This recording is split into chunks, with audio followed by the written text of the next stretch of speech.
దేవునికి స్తోత్రములు. దేవుని బిడ్డలారా, అందరూ క్షేమంగా ఉన్నారండి. మన రక్షకుడైనటువంటి క్రీస్తు వారి యొక్క ఉన్నత నామంలో అందరికీ క్షేమము శుభములు కలుగునుగాక. ఈరోజు దేవుని వాగ్దానం తిమోతీలకు రాసినటువంటి 2వ పత్రిక 4వ అధ్యాయము 7వ వచనం. మంచి పోరాటము పోరాడుతూనే నా పరుగు కడముట్టించి తిని విశ్వాసము కాపాడుకుంటుని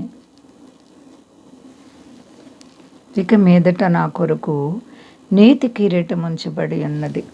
దేవునికి స్తోత్రం. హల్లెలూయా.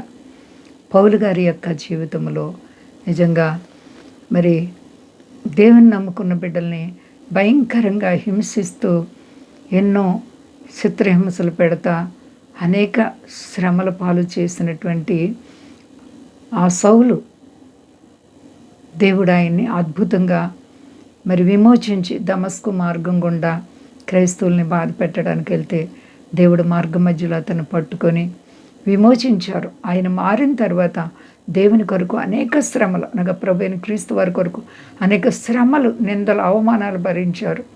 ఆయన గొప్ప సాక్ష్యం ఇస్తున్నారు. నేను మంచి పోరాటం పోరాడి తిని అని. ఎంత అద్భుతమో చూడండి. మంచి పోరాటం పోరాడి తిని. చూసారా, ఆత్మీయ జీవితంలో పోరాటం అండి. పోరాటం లేకుండా మరి మనం గెలుపు పొందలేం కదా. గెలాలంటే పోరాటం ఉండాలి. యుద్ధంలో మరి ఇద్దరు కలిసి యుద్ధం చేస్తేనే కదా అందులో గెలుపు. దావీదు చూడండి, గొలియాతు మీదకి యుద్ధానికి వెళ్ళినప్పుడు ఏ ఆయుధం లేకుండా మరి దేవునిపై ఆధారపడి యుద్ధం యెహోవాదని వెళ్ళారు, జయాన్ని పొందారు. అలాగే పోరాటంలో మరి మనం జయాన్ని పొందాలంటే కొన్నిసార్లు పోరాటాలు వస్తూ ఉంటాయి. మరి పౌలు గారు కూడా మంచి పోరాటాన్ని పోరాడి తిని మరి నాకు నా పరుగు కడముట్టించి తిని విశ్వాసం కాపాడుకున్నాను అంటున్నారు ఆయన. ఇక మీదట నా కొరకు మరి ఆయనంట నీతి కిరీటం ఇస్తారంటండి. నీతి కిరీటం.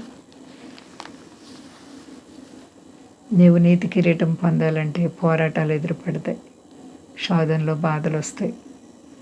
నువ్వు వాటిలో నిలబడాలి. పరుగు పందెంలో ఎంతమంది పరుగు పెట్టినా గెలుపొందేది ఒక్కరే బహుమానం పొందుతారు. అలాగే నీ ఆత్మీయ పోరాటంలో నువ్వు పరుగు పెడుతున్నావా లేకపోతే నిద్రపోతున్నావా? పరుగు అంటే ఏం పరుగు? దైవ చిత్తానుసారమైనటువంటి జీవితం, చెడుతనాన్ని విడిచిపెట్టి నిశ్చయమైనటువంటి చక్కటి విశ్వాసం కలిగి పవిత్ర హృదయం కలిగి నువ్వు దేవుని కొరకు ఎదురు చూడాలి. మంచి పోరాటంలో మరి మన ఆత్మీయ జీవితంలో మరి ఎటు మనకి సులువు అనిపిస్తే అటు వెళ్ళిపోకూడదు. కష్టమైన, బాధ అయినా, ఇరుకైన, ఇబ్బంది అయినా ఇరుకు మార్గంలో ప్రవేశించాలంటున్నారు యేసుప్రభు వారు. అనేకులు ప్రవేశింప చూస్తారు కానీ ప్రవేశించేవారు కొందరే. కాబట్టి మరి ఈ యొక్క మార్గంలో నీకు ఏదైనా శ్రమలు, బాధలు, కష్టాలు వస్తున్నాయా దేవుని బిడ్డ, ధైర్యంగా నిలబడు, భయపడకు, పిరుగుతనంగా ఉండకు. నీ ప్రభు నీకు జయమిస్తారు. కాబట్టి మంచి పోరాటాన్ని పోరాడి తిని ఇక మీదట నా కొరకు మరి నీతి కిరీటం ఉంచబడింది అని పౌలు గారు సాక్ష్యం ఇచ్చినట్లుగా మనము కూడా దేవుని కొరకే మరి భూమి మీద పోరాడి జీవ కిరీటాన్ని పొందుదాం. ఏ విషయంలో భయపడకండి. ఒకవేళ కొన్నిసార్లు నీ ప్రార్థన ఇంకా సఫలం అవ్వక బాధపడుతున్నవేమో, నీ ప్రార్థన దేవుని దగ్గరికి చేరలేదని కృంగిపోతున్నవేమో. లేదు, నీ ప్రార్థనలన్నీ కూడా దేవుని దగ్గర కుప్పలుగా ఉంటాయి. ప్రతిదానికి సమయానుకూలంగా ఆయన్ని ఆలకించి ప్రతిఫలమిస్తారు. భయపడకుండా అంతా క్షేమంగా ఉన్నారండి. ప్రార్థించుకుందాం. ప్రేమ నమ్మకమైన మా తండ్రి, నాయన ఇదిగో తండ్రి, నీ బిడ్డలమైనటువంటి మా ఆత్మీయ జీవితాలను బలపరచండి. ఆయన శత్రువైన సాతాను ఎవరిని మిరింగుదునని వెతుకుతూ తిరుగులాడుచున్నాడు. ప్రభువా, మేము నీ కొరకు ఎలా బ్రతకాలో నేర్పండి నాయన. మా దేశాన్ని, దేశ నాయకులను కాపాడండి. మా దేశ ప్రజలందరినీ రక్షించండి. స్వదేశాల బిడ్డలను కాపాడండి. అవును ప్రభువా, మరి అంతము వరకు కూడా పౌలు గారు మంచి పోరాటాన్ని పోరాడి ఆయన శాశ్వతమైనటువంటి నీ రాజ్యానికి వారసులయ్యారు. అదేవిధంగా ప్రతి ఒక్కరు ప్రభు నిలవడానికి సహాయం చేయండి. ఎదురుపడే ప్రతి శోధనలకు విజయం విడుదల ఇవ్వండి ప్రభా.